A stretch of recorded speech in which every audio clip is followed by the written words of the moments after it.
मध्य प्रदेश में नल जल परियोजना से जुड़ा एक बड़ा मामला सामने आया है। मध्य प्रदेश जल निगम के अंतर्गत काम कर रहे 10 से 15 ठेकेदार इन दिनों दर दर भटकने को मजबूर हैं। आरोप है कि निर्माण कार्य करने वाली कंपनी तीरथ गोपीकौल लिमिटेड ने ठेकेदारों का लाखों नहीं बल्कि करीब 1 से 1.5 करोड़ रुपए तक का भुगतान रोक रखा है। बताया जा रहा है कि काम पूरा होने के बावजूद ठेकेदारों को अब तक पैसा नहीं मिला, जिससे मजदूरों की मजदूरी और ठेकेदारों की आर्थिक स्थिति पर संकट खड़ा हो गया है।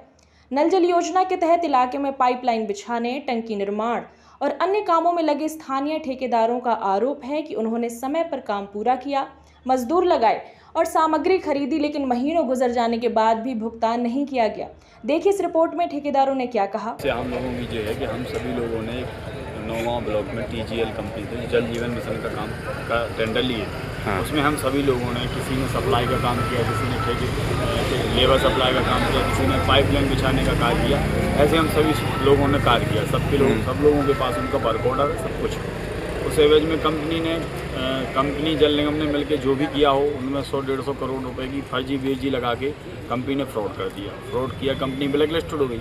उसमें हम लोगों का किसी का 62 लाख रुपए, किसी का 10 लाख रुपए, किसी का 5 लाख। कुल टोटल कितने की धोखाधड़ी हुई है सभी लोग? टोटल 1-1.5 करोड़ की हम लोगों की और 100-150 करोड़ की शासन की। उससे हम लोगों को कुछ मतलब नहीं है। अच्छा। हम लोगों की 1.5-2 करोड़ रुपए की धोखाधड़ी, जिसके एवज में हमारे कुछ भाई लोगों के पास मशीनरी उपलब्ध है।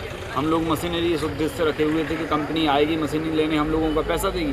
तो उसमें जल निगम ने प्रेशर बंद करके और नोटिस भेज के और जल मशीनरी उपलब्ध करा ली। किसी लोगों के ऊपर झूठा इल्ज़ाम लगा रहे कि तुम्हारे पास मशीनरी रखी, मशीन ले आओ, मशीनें उठा ली। अब हम लोग लाचार हो गए, हम लोगों के पास कुछ संसाधन नहीं बचा। मशीनें थी वो भी जल निगम ने ले ली। किस मांग को लेकर के आज जिला कलेक्ट्रेट पहुंचे? आज हम कलेक्टर साहब के पास हम लोग इस मांग के लिए आए हैं कि कलेक्टर साहब से हमारा निवेदन है कि हम लोगों का पैसा जल निगम से या TGL से जिस तरीके से मिल सके उस तरीके से हमारा पैसा दिलवाएं। क्योंकि मशीनरी के भरोसे हम लोग रखे थे, वो भी ले लिए और हम लोगों के पास बार बार नोटिस भेज रहे हैं। अभी हमने सुना उन सभी ठेकेदारों को जिन्होंने बताया कि उनको क्या समस्या थी।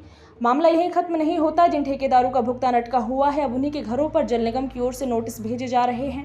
नोटिस में कहा गया है कि कंपनी का जो सामान उनके पास है उसे तुरंत निगम के पास जमा कराया जाए। एक तरफ करोड़ों की बकाया राशि, दूसरी तरफ लगातार नोटिस। ऐसे में ठेकेदार खुद को दोहरी मार में फंसा हुआ बता रहे हैं। अब सवाल उठ रहा है कि आखिर इस पूरे मामले में प्रशासन क्या कदम उठाएगा और ठेकेदारों को उनका बकाया पैसा कब तक मिल पाएगा। वरदान एक्सप्रेस के लिए अंगद यादव की रिपोर्ट।